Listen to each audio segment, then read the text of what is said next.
A lot of people will tell you that college football is broken because coaches are trying to leave, but it's not. I got the answer for you today. And we have Panthers and Oregon legend Jonathan Stewart in the building today. And of course, my 5 takeaways from being at the Super Bowl. Of course, we got to take a lunch break. And that's up next here on Unafraid Show. Make sure you like, subscribe, tell a friend about the show, and of course, get notifications. Let's go.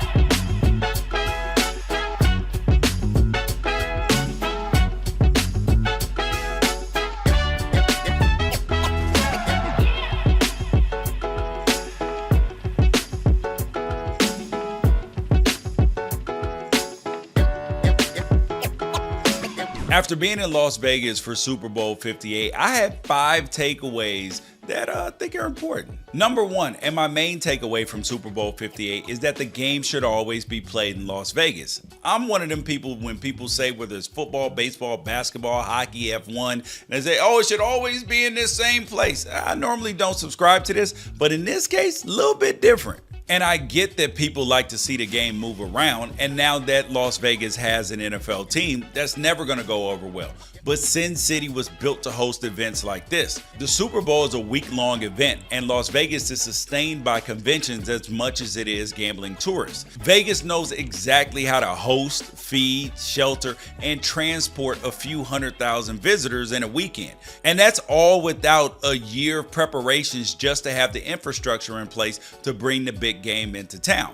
And what other American city can guarantee that the weather won't be a factor for the people in and around the stadium? Do you know what the Super Bowls were like in Minnesota, Dallas, and New York in February? And on to number 2. Super Bowl 58 taught me that Brock Purdy is the definition of not too high, not too low. And Purdy is who he is, regardless of the situation. Whether it's playing in front of 0 fans in the Fiesta Bowl during COVID or in the 200 million viewers at the world's largest football party in Las Vegas, he's the type of grounded human that athletes spend an entire career on a sports psychologist's couch to try and scratch the surface of.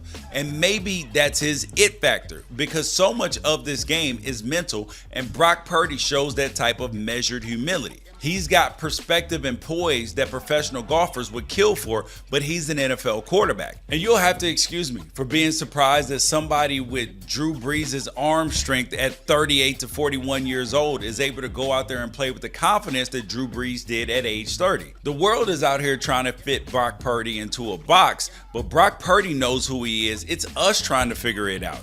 And just like Ken and Barbie, that seems to be enough. And number 3, Super Bowl 58 gave us Travis Kelce's sideline temper tantrum at the expense of head coach Andy Reid. And the things that people are saying about that interaction are all over the place. Let's be extremely abundantly crystal clear about this. Travis Kelce did not assault Andy Reid. Was it a good look? Absolutely not. But Travis Kelce yelling at Andy Reid is only a big deal if Andy Reid thinks it's a big deal. And remember when Antonio Brown ran off the field shirtless after feuding with Bruce Arians? If Bruce Arians chalks that up to a passionate moment where Brown was just blowing off steam, that moment probably doesn't mark the end of Brown's playing career. And if Andy Reid can get over being yelled at by Travis Kelce, there's no reason we should be offended on his behalf. Because Reid understands that the game is emotional. And at some point, we have to stop trying to apply real world things out into football. It's not normal life. You can't apply the same rules, standards, or practices. It's football. You're dealing with grown men in a locker room or on a field who are using violence to solve their problems and to get wins, and you expect emotions not to be high? No, you have to just accept it for what it is. And yes, there are times where things get out of hand and those things should be dealt with appropriately, but this wasn't it. Because Andy Reid understands that the game is emotional and he's no stranger to Kelce's temper. He even talked about how far Kelce has come with his anger in a pregame interview with Bill Cowher. Plus, for my friends that weren't born yesterday, you remember that Andy Reid survived the 2005 season dealing with Terrell Owens' moods, right? He's probably gonna get over this one too, assuming he hasn't moved on already. Number 4, all Super Bowl 58 did was reinforce my opinion about Patrick Mahomes deserving to be the GOAT conversation. Look, because you're not ready doesn't mean that it's not time to have this talk. Because to this point in his career, Patrick Mahomes has outpaced Tom Brady in every statistical category. Every other than Super Bowl rings, and in that department, they're tied. And it wouldn't have been insane to have this conversation about Michael Jordan and Magic Johnson after Michael Jordan's first three-peat. So why is it insane now? It doesn't diminish Tom Brady and all of his accomplishments at all, because I'm always going to root for new feats of greatness. And what we're watching is incredible. And the entire point of somebody new coming along to set a bar for success is to give those who are brave and blessed enough a chance to clear it. Because Patrick Mahomes is the man who is on pace to do it. And I'm supposed to root against him to protect Tom Brady fans from having to admit reality? No way. Because if you were starting a franchise right now and you got to pick between Patrick Mahomes and Tom Brady, you would choose Patrick Mahomes. I want Patrick Mahomes to clear that bar, because that's what is inspiring today's middle schoolers to go out there and try to be even better than both of them, and somebody's gonna clear it. Number 5. Patrick Mahomes might have gotten his third Super Bowl MVP with his clutch play in the fourth quarter and in overtime, but I'm having a hard time understanding why Super Bowl 58's MVP award went to anybody other than Mr. Chris Jones. Chris Jones made 2 of the most important plays of the game, because if it wasn't for Chris Jones, there would be nothing for Patrick Mahomes to catch up to. The 49ers would have run away with it in the second half. Brandon Ayuk is wide open in the end zone in overtime when Chris Jones forces Brock Purdy to throw the ball away on 3rd and 4. And in regulation, he bullied Brock Purdy into throwing the ball to Juwan Jennings for an 8-yard loss. Plus, he had another big play to force an overthrow to Deebo Samuel. Plus, you had all the double teams and his help and run support. I got a feeling, though, that any disappointment that Chris Jones feels for not getting MVP recognition is going to go all the way in free agency, baby, when he becomes one of the highest paid players in league history. But I'm not sure this three-peat even has a chance for Kansas City unless the Chiefs are able to bring Chris Jones back. We got Jonathan Stewart in the building, Oregon legend, Carolina Panthers legend, man holds a lot of records everywhere. Jay Stu, thanks for coming on the show. Oh, man, thanks for having me. All right, so let's start at the beginning, right? Why did you leave Washington to go to Oregon? Because I know Washington fans could not be happy about that. Because I didn't like purple. Nah. There's a story behind it. A little kid from Lacey, Washington, found a gift in football. I say a gift in football because my parents divorced, and football was an outlet for me to connect with other kids and male role models. But I chose Oregon basically through prayer. I asked for a sign, and long story short, I saw a sign. And if you've been on Interstate 5 going down to Oregon, you'll realize that there is a cross on a hill as you get closer to Eugene on the left side. If you're coming down from Tacoma on I-5, I had a flashback of, oh wow, that same cross lights up at night, because me and my dad went to Las Vegas for my football tournament, and I remembered seeing this cross that lit up at night. So yeah, man, that was the reason why I decided to go to Oregon. Is I asked God for a sign, and I saw one. How has that shaped kind of you being a father of a couple of kids and being a husband, the way that you grew up?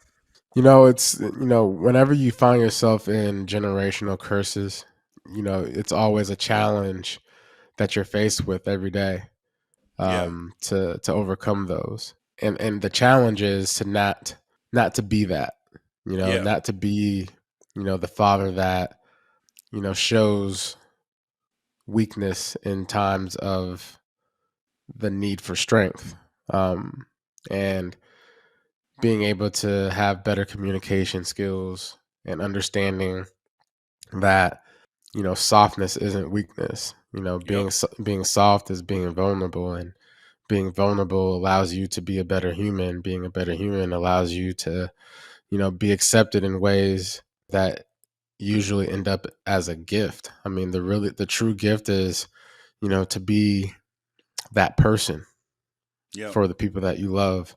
I think that as men, we get taught, like you said, that we're supposed to provide and what the idea of toughness and masculinity looks like. When I've learned that being a man is not showing emotion, but that it's being able to accept those emotions and then not let those things stop you, and also be able to show care and compassion and love and discipline in yourself to those people who you love and care about the most.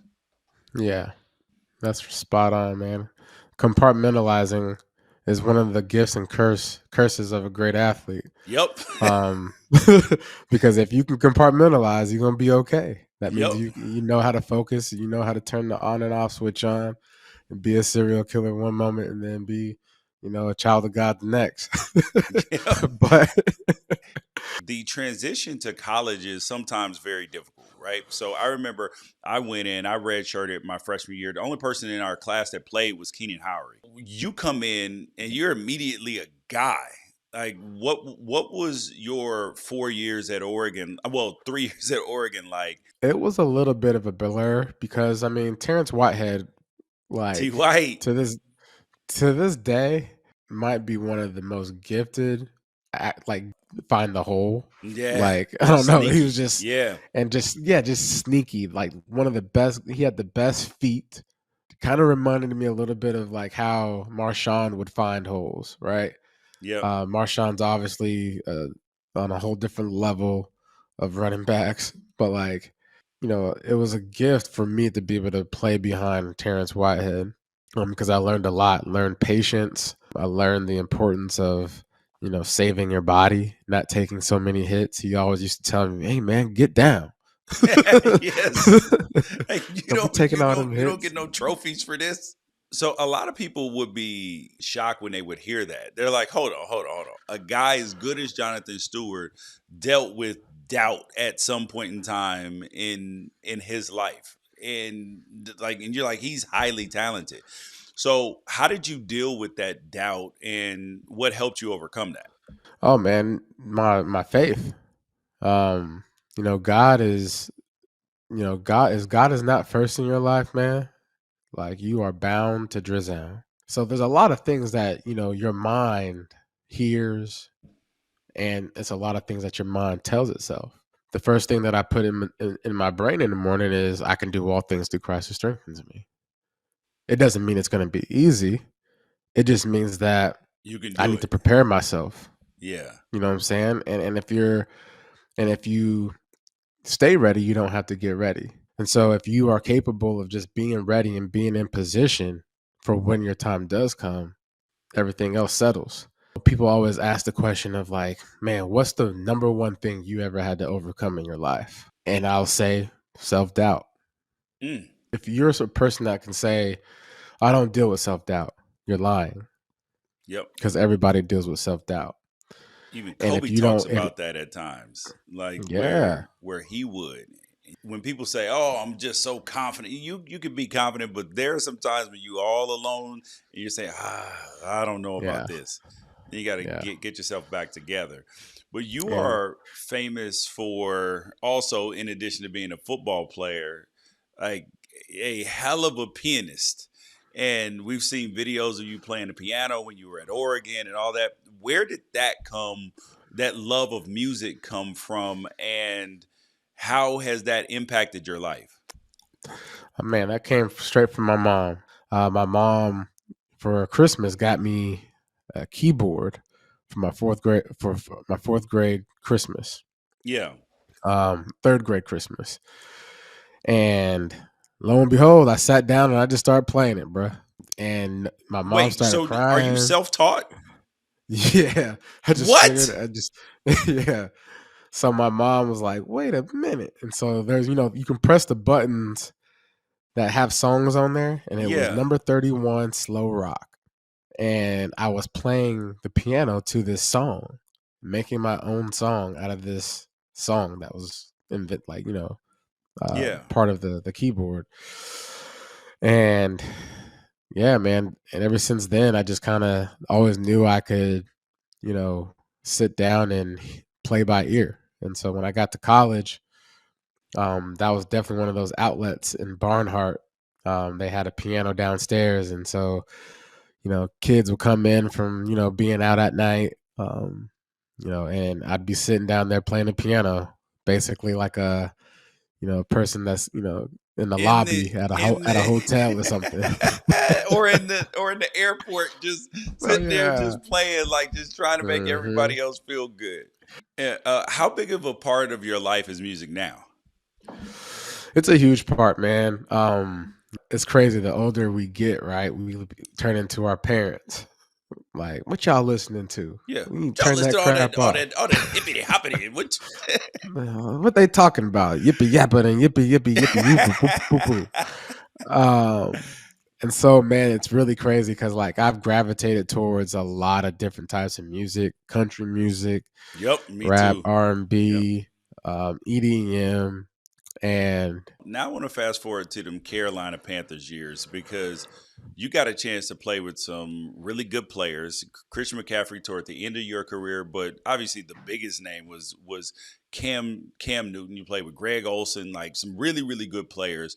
What was kind of that Cam Newton experience like his rookie year when you guys obviously had a really good year and he played well and it was like a phenomenon where you guys became like the most popular team in the league. man, it was a good time. The chemistry that we had, probably the best of any team that you could ever think of. We weren't necessarily the most talented roster, but we had one goal and we all knew the same goal. I would say the word was alignment. When you have a group of men, coaching staff, players, when you have people understanding what the goal is and they can all jump on the same ship and go towards that goal, just imagine like how that should feel. Yep. It was fun.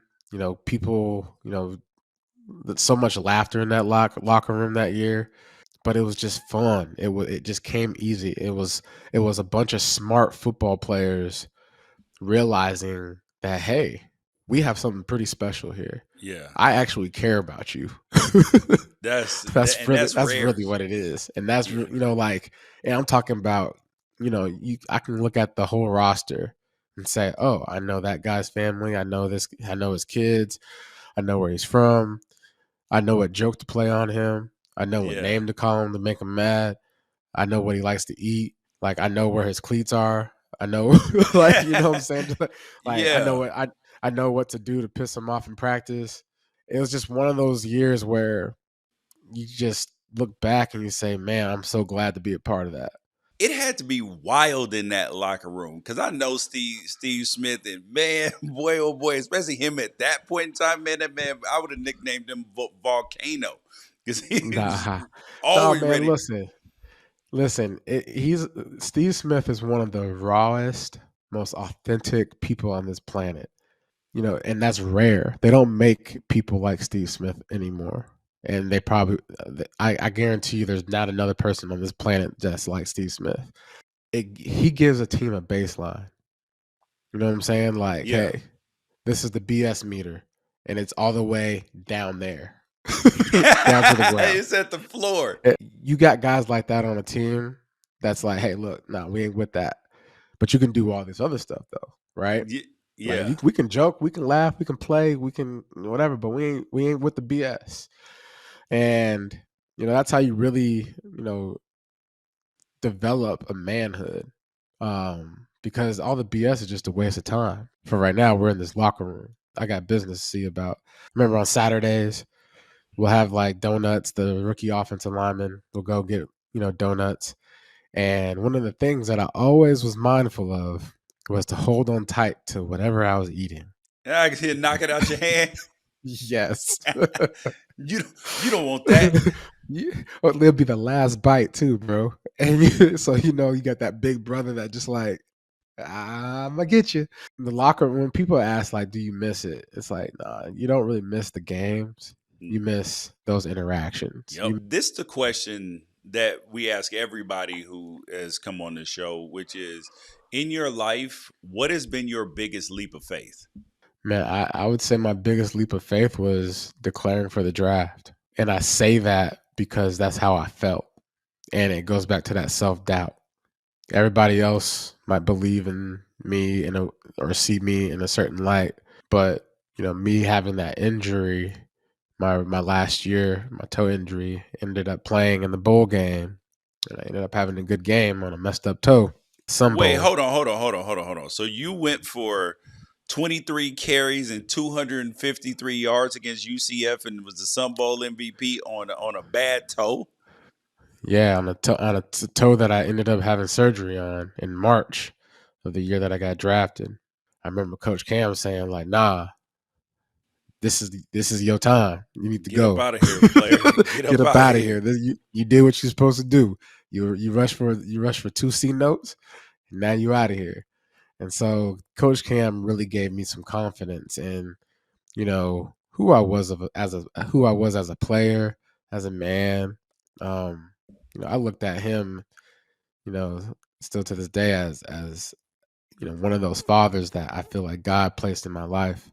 Man, for the obvious absence of my father during that time. I think the biggest leap of faith that I've actually taken was that, because it was the biggest decision of my life. And you guys, he's Jonathan Stewart. You guys can go check out Charlotte Lately and make sure you guys watch the whole episode and everything else. But we got to go for a lunch break in just a second. Yeah. We'll be back with Jonathan Stewart for Wrighster or Wrong. We're at Shang Artisan Noodle, and we are with the famous Las Vegas Phil and Vegas Starfish. You guys make sure that you guys follow them on TikTok, Instagram, Twitter, and everywhere else. They're giving you the best places to go, the best recommendations, the food, the hotels, everything, the whole shooting match. And I'm excited, man. Ooh. We got a great array of stuff here. For starters, we got the spicy wontons. These are filled with pork over like a silky smooth wonton skin. Spicy, refreshing, juicy, really good. We got the cucumber salad, because we need some veggies in life. The Shang beef noodle soup. This is what they're most famous for. The second most popular dish are the Dan Dan noodles. All their noodles are made fresh in-house, and it's a big reason why I love this place. All right, let's go.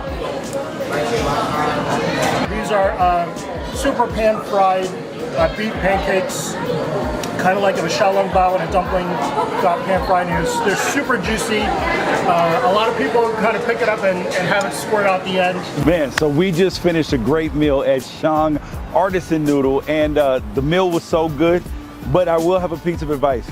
Do not wear a white shirt. It's toast. The dumplings were amazing. The fried rice was great. The hand-pulled noodles. But I did learn something about the knife-shaved noodles. Those were by far my favorite. Yeah, it's not on the strip, so if you're a person, I gotta eat on the strip. Listen, get off the strip. There are great places here, and this is one of the places that you need to come to. So there was too many dishes for me to go, dish by dish. But overall, I'm giving this place 8.9 out of 10. That means anything above 8.5, I'm going out of my way to come back. Amazing, loved it, fantastic. Make sure you get there.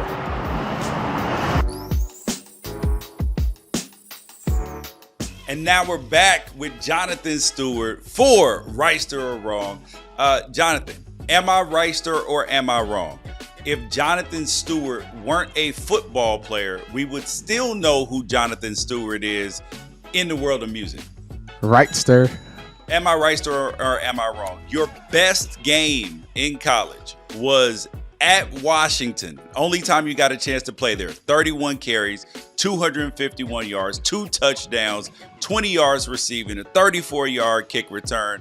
Or is it the bowl game that we talked about against USF in the Sun Bowl, 23 carries, 253 yards?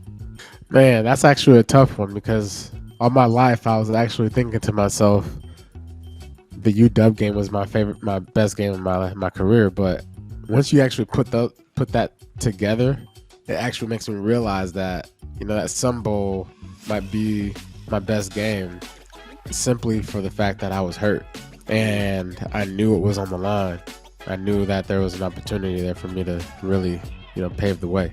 Am I Wrighster or am I wrong? The order for NFC South hate is Falcons, Saints, and then Buccaneers. I'm going to say you're not wrong because I hate them all. I hate them all. That's a good order. Am I Wrighster or am I wrong? Steph Curry is actually more famous in Charlotte than Greg Olsen, Luke Kuechly, Steve Smith, or even Cam Newton. Yes, Wrighster. You're right. That's crazy. He didn't even play there, which is wild. Am I Wrighster or am I wrong? Jonathan Stewart is a better piano player than Joey Harrington. Joey is like classically trained, isn't he? Yes. Yeah, I'm not better than Joey Harrington, but I can say that I can probably create a better beat than he can. Okay. Hey, man, everybody has their own lane. And you guys, he's Jonathan Stewart, Oregon legend, Carolina Panthers legend. Jay Stu, thanks for coming on, brother. Oh, man, appreciate you. I've been listening to people sound the alarm about the demise of college football since the confetti dropped on Michigan's national championship win over Washington. You had Jim Harbaugh leave the Wolverines for the NFL. Nick Saban retired, Jeff Hafley left Boston College to become an NFL coordinator, and Chip Kelly left UCLA after trying to become a coordinator anywhere that anybody would take him, only to end up at Ohio State in the vacant spot left by Bill O'Brien, who took over at Boston College. And people point to these things as evidence that the once great college football empire has started to crumble. But it only took 2 days for Alabama to replace Nick Saban with Washington's Kalen DeBoer. It only took 2 days for Washington to replace Kalen DeBoer with Arizona's Jedd Fisch. And it took a couple of days for Arizona to replace Jedd Fisch with San Jose State's Brent Brennan. The Boston College job was filled after 1 week. UCLA was filled by Deshaun Foster in less time than that. People are lining up out the door to have a crack at being a college football head coach. And that's not what a dead or dying sport looks like. That's because college football isn't dead. It's just changing. Is it a drastic change? Yeah, for sure. And there's nothing wrong with the coaches staring down these changes and saying, that's not for me.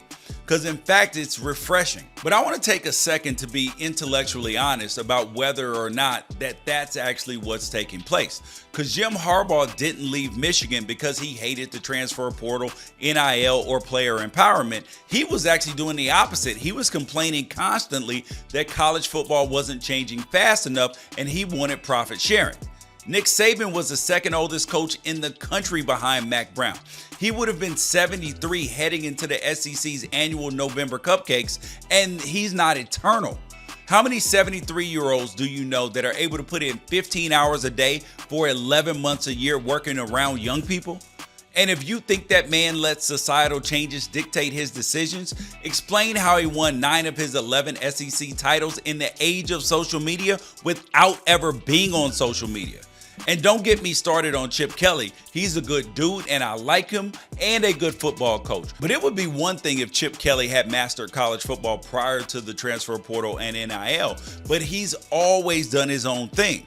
But just because it got harder to operate outside the system doesn't mean that in Chip's case, the system was the problem. Because Chip was out here ignoring recruiting rankings, neglecting the Southern California talent pool, and hiring coordinators without the energy and appetite for selling UCLA's program. The energy was what they were missing. He was an innovator in college football, and because of that, he was always trying to ice skate uphill, and if it got too hard for him to keep his balance and be a contrarian, that's not a college football problem, that's a Chip problem.